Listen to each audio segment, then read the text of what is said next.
taking a swipe at Christians this Easter. This year, Easter Sunday falls on Transgender Visibility Day, which is traditionally on March 31st. But this year, not only did Fairfax County, Virginia, make an official proclamation for Easter Sunday, so did President Biden. Biden was the first president ever to issue an official proclamation for Transgender Day of Visibility, and this was back in 2021. And in his proclamation this year, he said, quote, "Today we send a message to all transgender Americans. You are loved, you are heard, you are understood, you belong. You are America, and my entire administration and I have your back." The Fairfax County Board making a similar proclamation this week. I'm just very happy that we're recognizing a community that has too often been pushed into the shadows and celebrating yet another community within our diverse tapestry here in Fairfax County. Okay, so this day actually goes back to 2010. And when President Biden first made this proclamation back in 2021, that year Easter was on April 4th. Except this year, they both happen on the same day, Lisa. But it's also a random day created by a random person out of Michigan, in the same way that I could declare March 30th is the day of Lisa. The White House also banned religious-themed designs from the White House Easter egg art contest, when the whole point of Easter is to celebrate the resurrection of Jesus Christ. It is a religious holiday, a religious celebration. To celebrate the day of trans visibility in and of itself is an affront to Christianity, because the Bible says that God made man and he made woman. He made male and female. To say otherwise is to deny the truth, is to deny God's creation. Also, to do it on Easter is blasphemous. You can even go back to the last Trans Day of Visibility in 2023. He celebrated after Christian individuals were murdered by a trans person at the Covenant School in Nashville. And then the White House proceeded to go on and say that it was the trans community under attack, not Christianity. So I am so sorry that I believe that Joe Biden understands the optics of it, and he is doing this intentionally, and he is thumbing his nose at Christians and Easter, and he's essentially spitting in the face of Christians everywhere.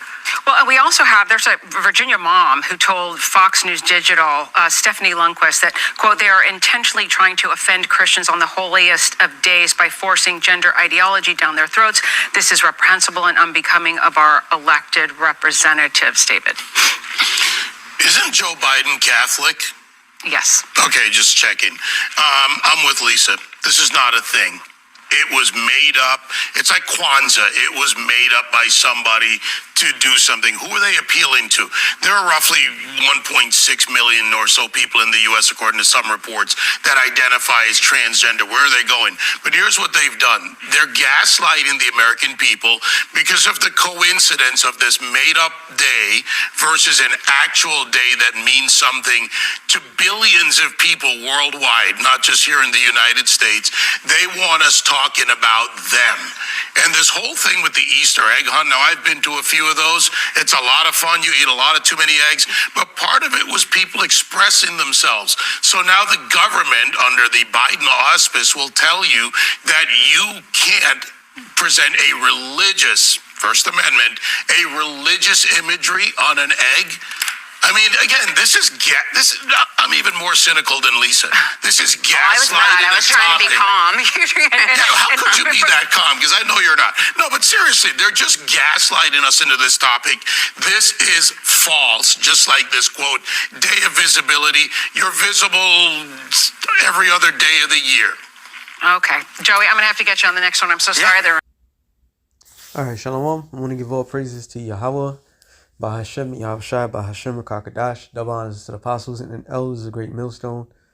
Salutations to all the brothers and a few sisters out there unto this life foreigners from the seed of Abraham, Isaac, and Jacob, Shalom in the Hebrew, which means peace. You heard from the horse's mouth. Seen this, the brother had sent it out. Sleepy Joe brings in more confusion to something that is already confusion. But you know, I saw this. I knew the history, but I had to look it up. This is part of the history, but it goes deeper than what I'm about to read of this particular history. Now, Easter is found one time in the scriptures, and when you look up the word Easter in the Greek, it's really Passover. Okay, that was a clerical error that was there. So let's get that out let's first of all let's get that out the way. All right. When you look up the term Easter in the Holy Scriptures, Easter all it means is Passover, which Passover goes back to Exodus the 12th chapter, which we read. We just came off the Passover, and that's when the Lord passed over from the nation of Israel from killing them. All right, and killed all the firstborns of the Egyptian. So that's a tradition from that point on. So here you got now the way Easter is celebrated in the society is going back to an egg and painting of the eggs and chasing the eggs, but that's on the surface. Okay, and we're about to uncover the true meaning behind this. Well, I'm not gonna read that part, but I'm gonna read why this particular thing coexisting with the abomination that they just said simultaneously, which is perfect and mesh. In other words, despite what those people in the panel in the Fox News had said, there's nothing holy about this particular day and this particular word, all right, which is pagan, which is not in the scriptures, all right.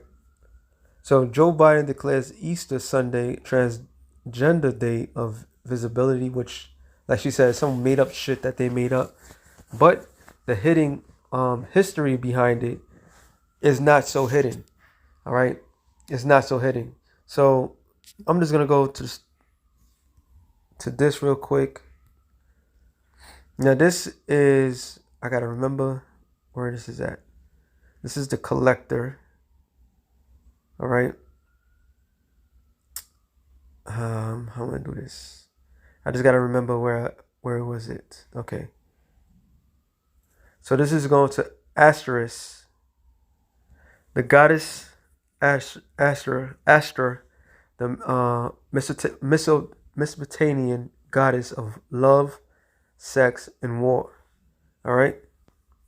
So this is where this whole fertility goddess comes from. Now I'm gonna read the first, and I'm gonna just jump down low and I can find it where the main course is at. It says Asterisk was one of the most prominent Mesopotamian goddess, a dualistic deity, Babylon with the very variety of roles. Asterisk defined controversial categories, and her influence extend beyond humanity's first civilization.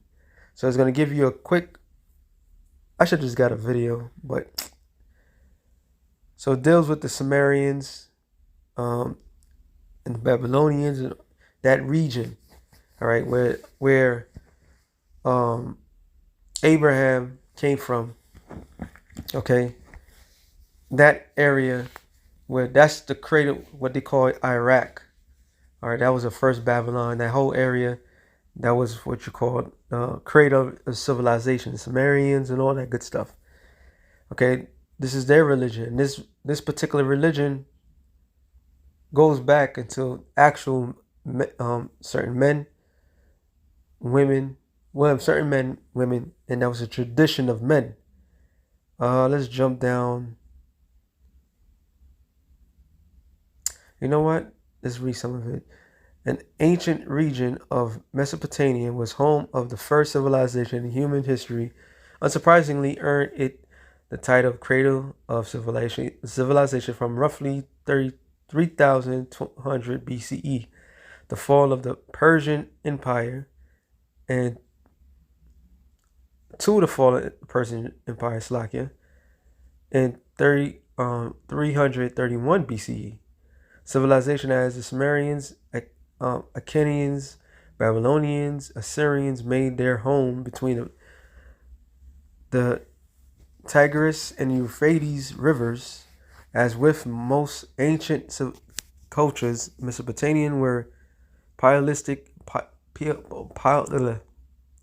paleolithic societies who worshiped diverse multitude of deities that oversaw every aspect of the world.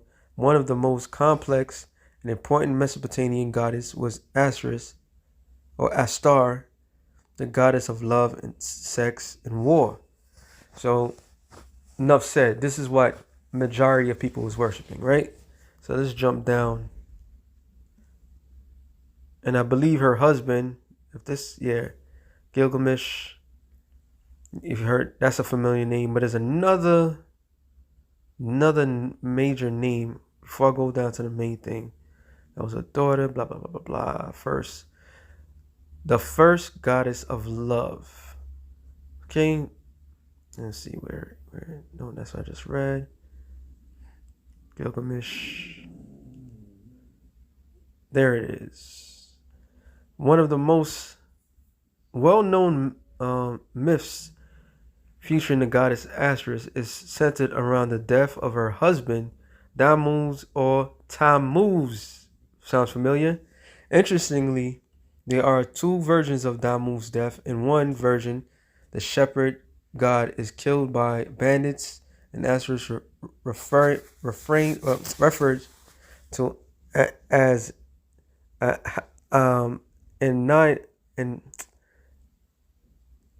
Anaya, and this text bitterly mourns his passing. In other tale, Ashtar descends into the underworld and is killed by her sister. I don't know how to say it. However, Asterisk orchestrates her resurrection by offering her Tammuz as a sacrifice in her place so she can return to the world of the living. So all this pagan bullshit. So Tammuz is one of them, another name. Keep that in mind. Now let's go. So this the whole terminology. This is where they get the concept of Queen of Heaven. Queen of Heaven really is Semiramis, which this is what this particular thing comes about.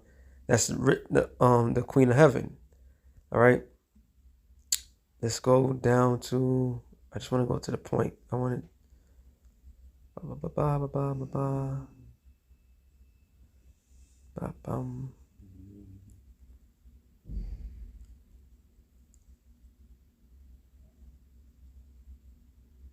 There it is. Okay. Along with her political influence, Asher's role as linear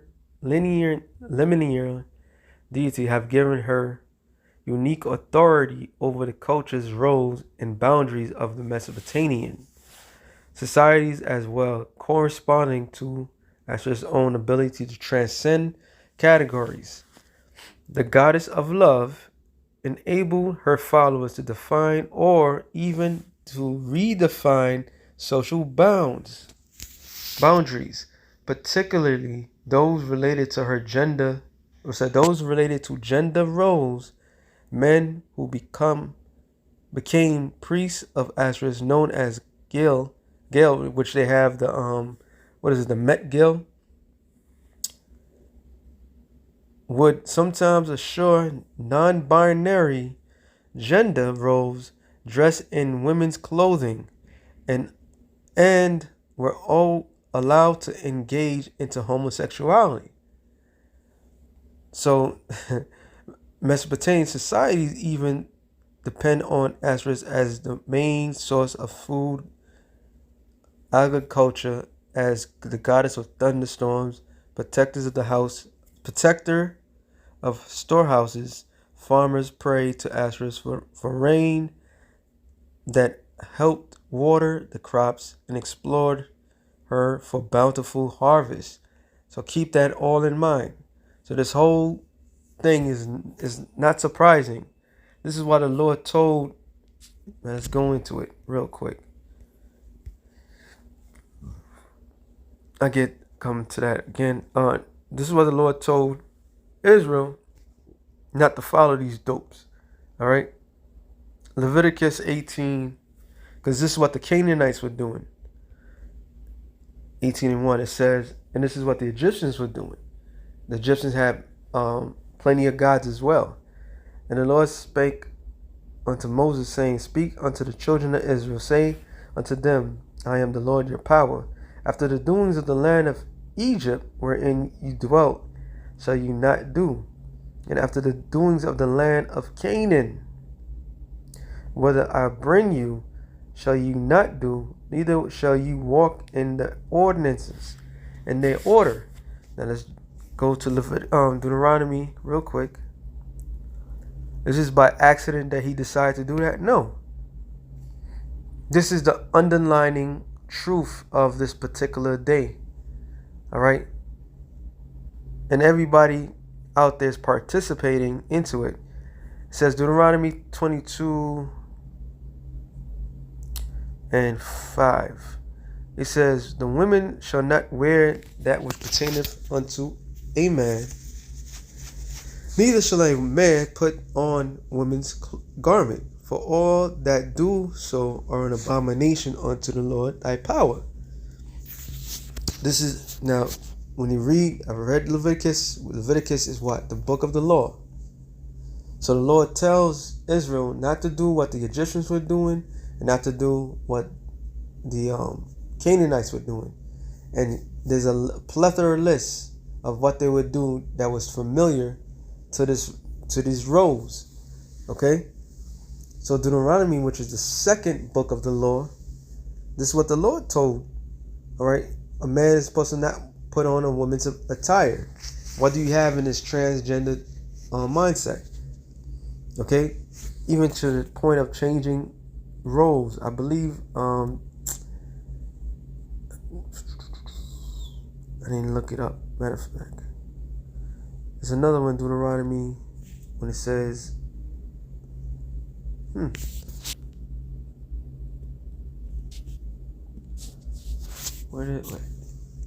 it's not coming right away. It's not coming right away. So also, when you go into the history of the madness that's Easter with the temple prostitution, okay?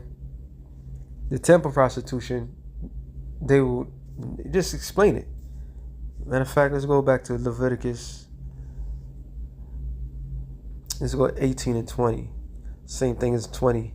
Moreover, thou shalt not lie carnal with thy neighbor's wife to defile thyself with her. Sorry, that was matter of fact, it says it's good. So adultery is a no, right? And thou shalt not let any of thy seed pass through the fire of Molech. Molech is also a deity that goes back into that crater. The god of the Amorites, the Phoenicians, to whom some Israelites sacrificed their infants in the valley of Haran or Hanam. All right.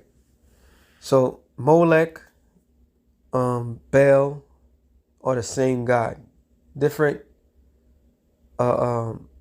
nations, but same God, which goes back into the crater of civilization, right? So what they would do, they would take their infants and literally sacrifice their infants to this. Sometimes, well, Molech was looked upon as an owl. Baal was looked upon as a bull. When you go to this history, which I skipped it, but they also show you the Queen of Heaven was symbol also was the bull. Let me see if I can find it real quick. I saw it. I was skipping through that. Yep. Right here in the smack dab in the middle. It says Ash was able to convince the superior deity in Mesopotamia, pantheon, which meaning different gods, and to give her the bull of heaven so she can take revenge against Gilgamesh for insulting her. So the bull of heaven, the golden calf. All right. So all this shit is connected. So was it by coincidence that he decided to change, or not change, to enforce this? No, it wasn't.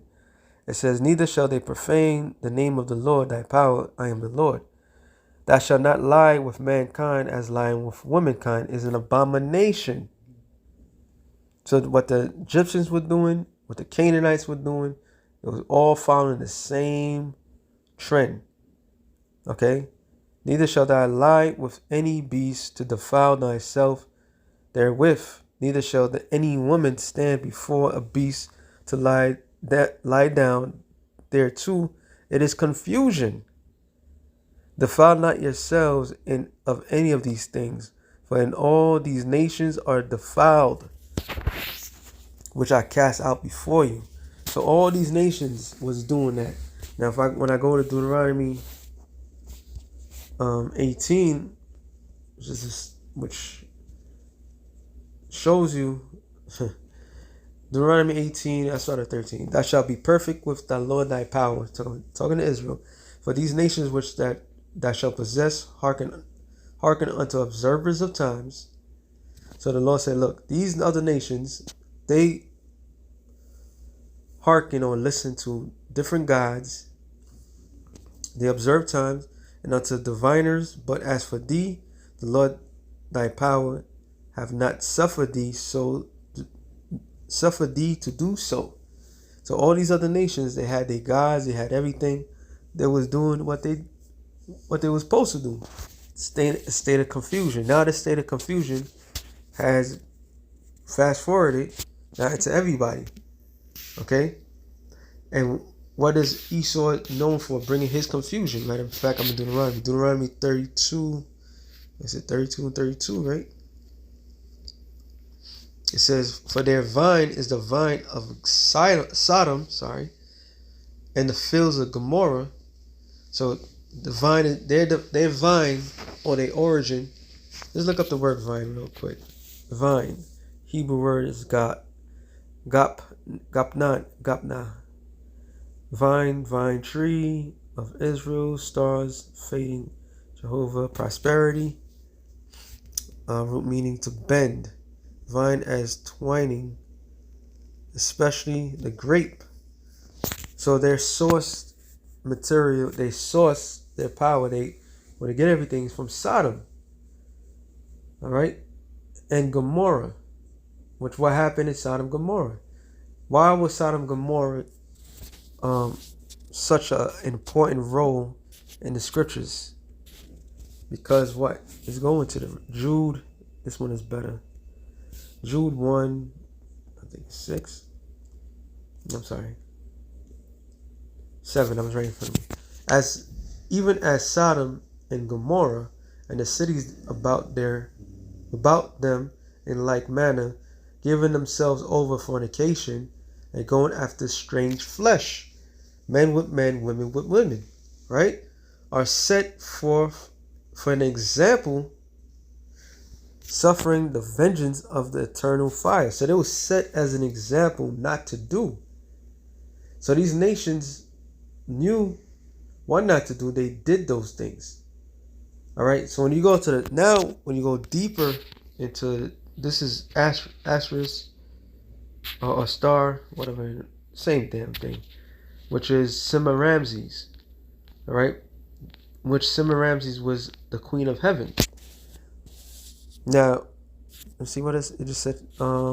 Befitting for the queen of heaven, Asterisk played a role in many, which I just read that, right? Oh, no.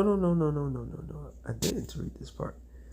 Befitting for the queen of heaven, the goddess. Oh, yeah, and one of her daughters was Nana. Like, Il Nana, which Foxy Brown was promoting too. A major aspect of Mesopotamian society as Mesopotamia's goddess of love and fraternity, which also, what's the name? Dang, I used to know this shit. The Greek goddess of love, Aphrodite. It's all the same. Nothing, like the scripture says, nothing new under the sun. Absolutely nothing new under the sun. It says,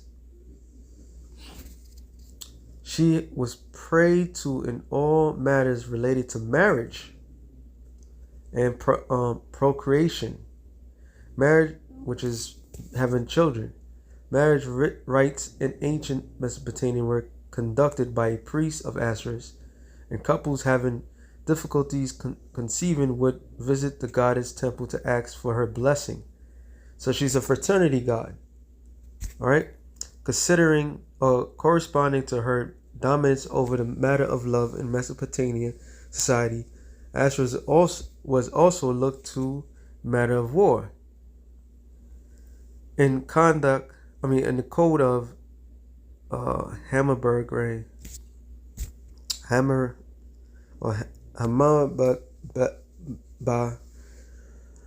the famous Babylonian king, calls Asherus to ensure the enemies of the state would suffer disaster in war. So that's one deity, right? Same deity. Now let's go where I had. Oh yeah, let me go to that real quick,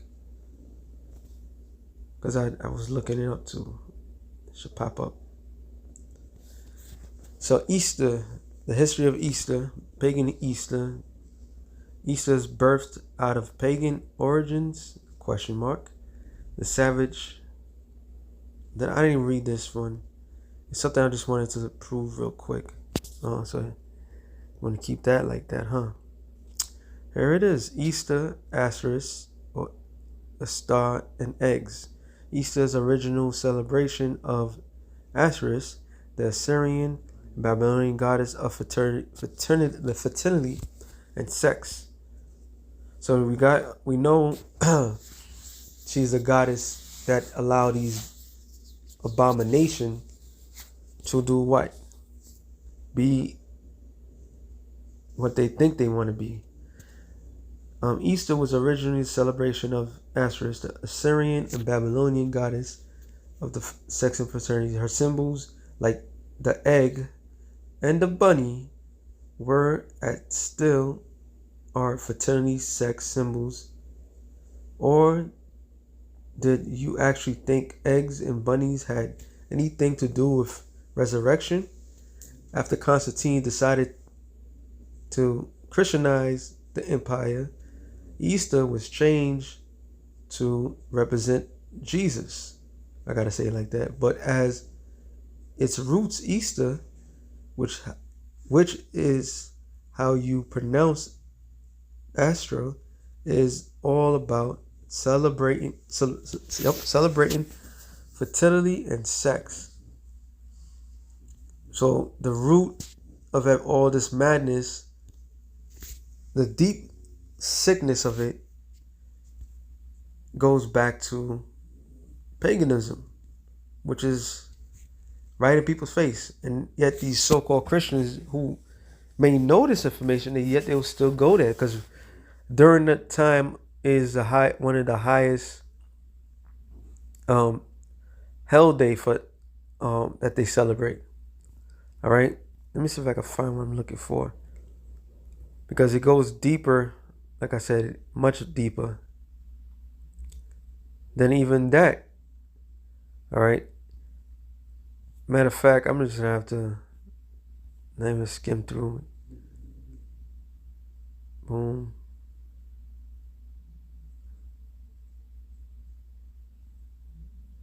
It's another one.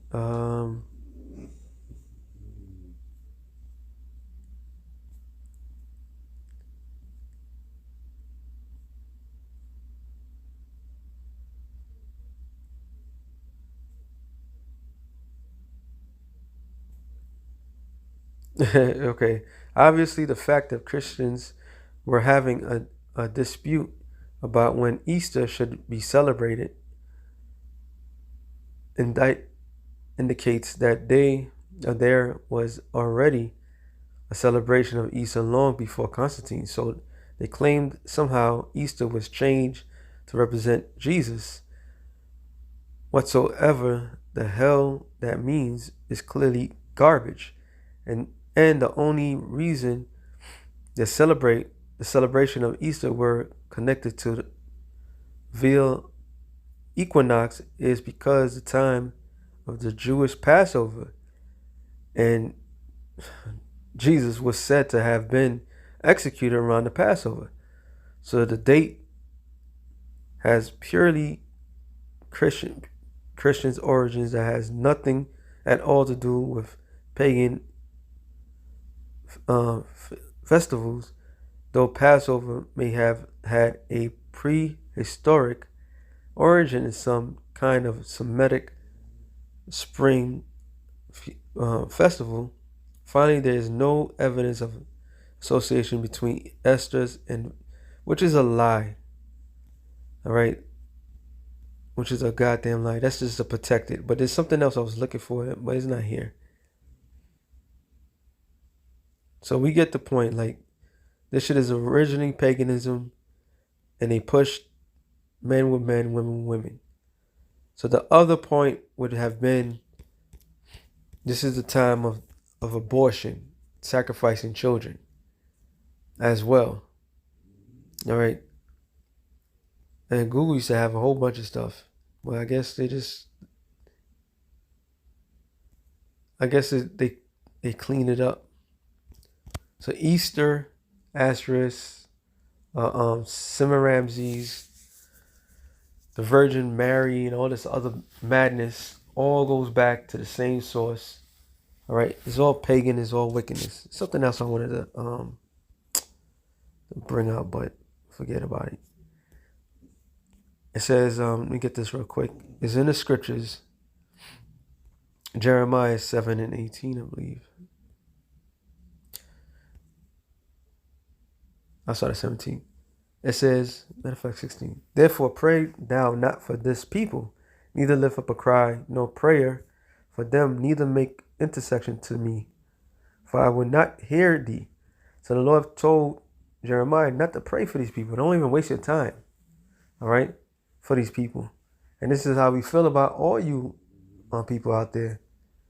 All right, we're not going to waste our time. We're not going to waste anything, okay, because you obviously can't get it, and you won't get it. It's not a coincidence that Biden has associated that day with that day. That's to push the so-called Christians to a breaking point. All right, they're bringing division. They're bringing civil unrest. They're deliberately pissing people off and see who's gonna strike first. It seems that not what they do in the cities of Judah, in the streets of Jerusalem. The children gather wood, and their fathers kindle the fire, and the women knead their dough to make cakes to the Queen of Heaven, and to pour out the drink offering unto other gods, that they may provoke me to anger.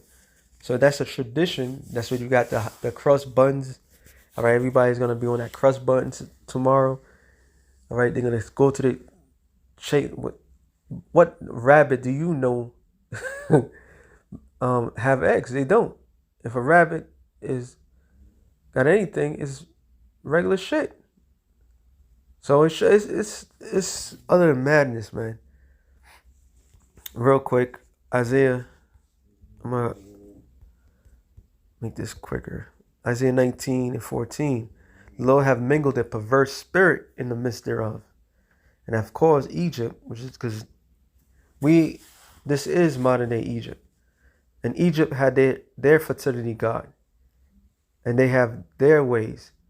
All right, the Canaanites and the Egyptians worship the same gods. The Canaanites worship the same gods as the Babylonians at one time. Okay?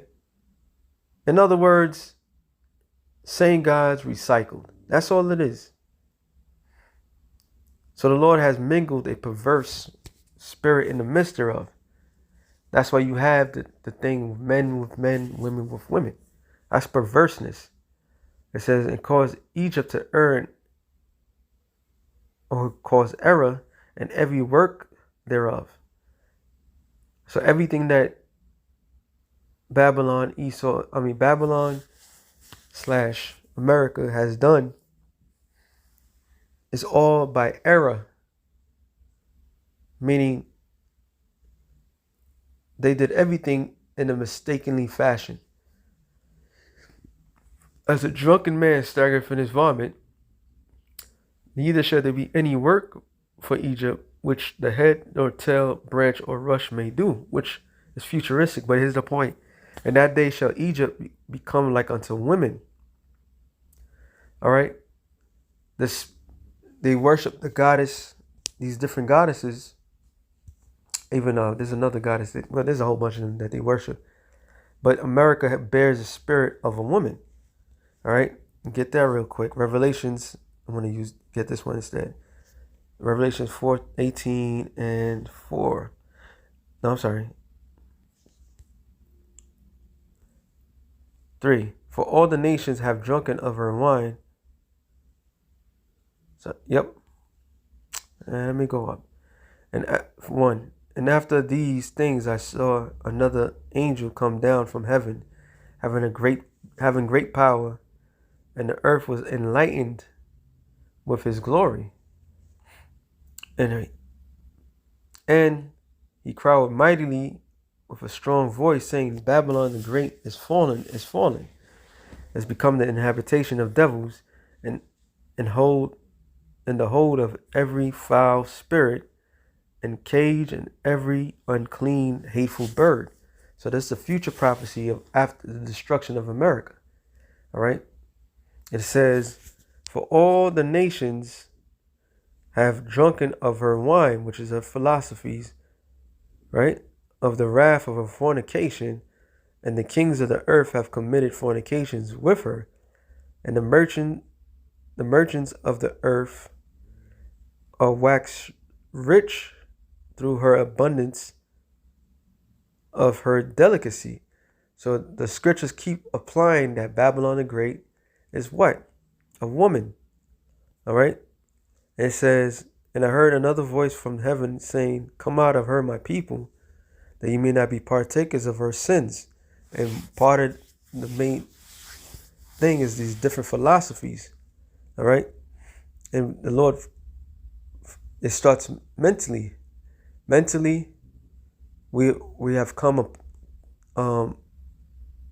have came out of the mindset of Babylon. All right.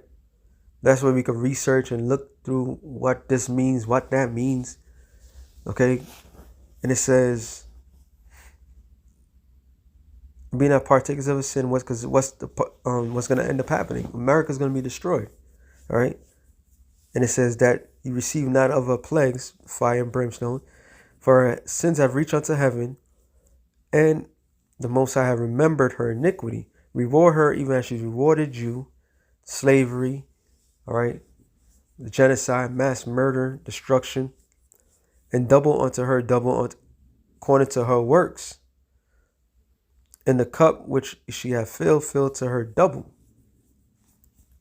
It says, how much she have glorified herself and lived deliciously. So much torment and sorrow give her, for she hath said in her heart, I sit a queen, am no widow, and shall see no sorrow. So this land, America, is that land. That's what Revelation 17 tells you. The whore that sitteth upon the beast.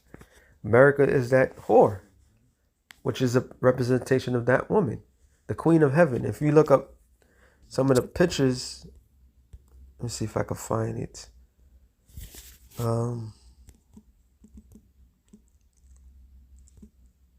Oh, damn. There, you see? Wow.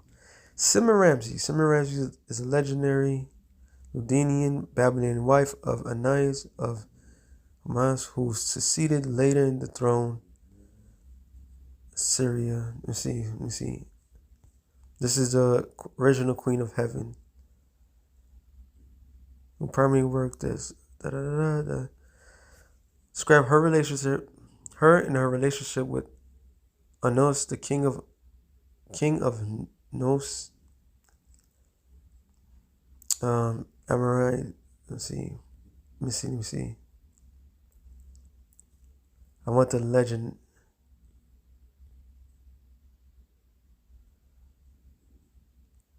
Where are you?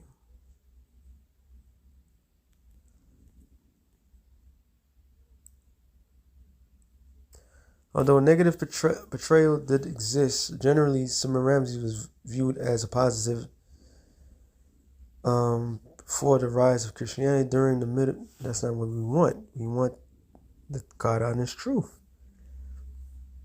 which we're not going to get. So,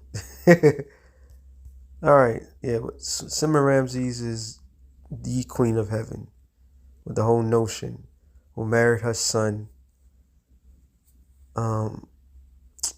was Nimrod, and Nimrod had Tammuz. I hate when it does that. So that's one thing about history.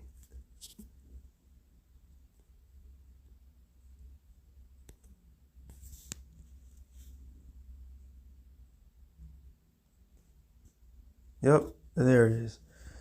The book claims to cite only 2 examples in biblical inaccuracy, which is whatever is accurate.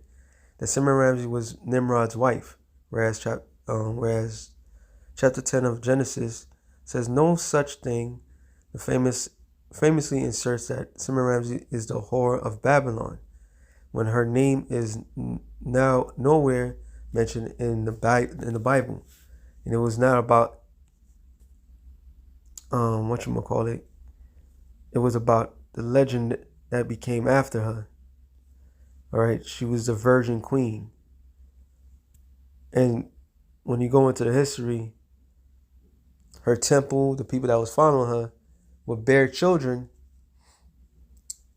All right, have sex, and during the time of Easter, they would sacrifice their children to represents Tammuz, Semiramis and Tammuz. It says Semiramis and Nimrod's ancestral male offspring was the Akkadian deity Tammuz. All right, so it's out there. It's out there. Information is out there. Okay, I'm sorry. I was looking for something else. That doesn't matter. And it's all connected. Semiramis, Tammuz became known as Baby Jesus, Virgin Mary. As a result, Christmas still being celebrated as a birth. All right, and the Lord was not born in December. All right, and so this is what I was looking for, Salakia. Let me get some scriptures and end it off. Matter of fact, let me see if I can. No, that was the point, right?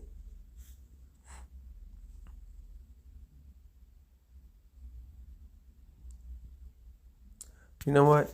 Let me finish it off here. Verse 8.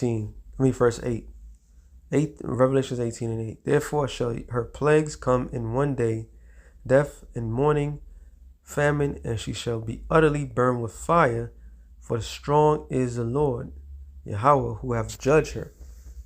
Judge who? America. Strong is the Lord that judges America. Yahweh Bashem Yahshua is about to judge this place, destroy America, wipe this place out from existence. Okay? Because America bears the spirit of a woman. That's the God honest truth.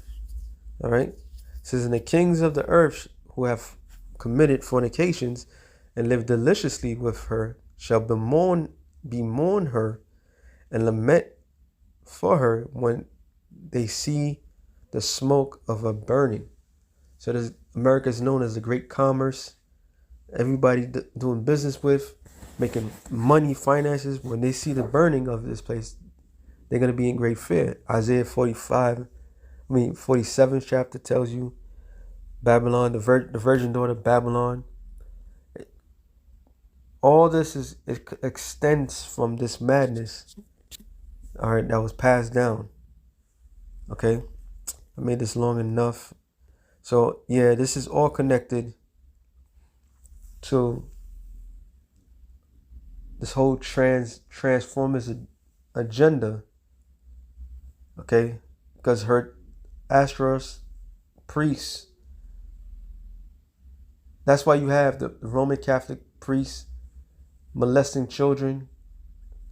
All right, by them molesting children, and they take a solemn oath not to have sex with women, but they would molest children and so forth. And it's a secret, but it's not a secret, it's openly known. All this shit goes back to paganism. Every last one of it. So him doing this, that was a strategic plan. And by this strategic plan, this is how they're gonna piss people off. People are gonna lose it. You know? People are gonna fucking lose it. They tearing everything that they once knew. So with that being said, I made this long enough as it is. Shalom to the elect of the nations. Shalom.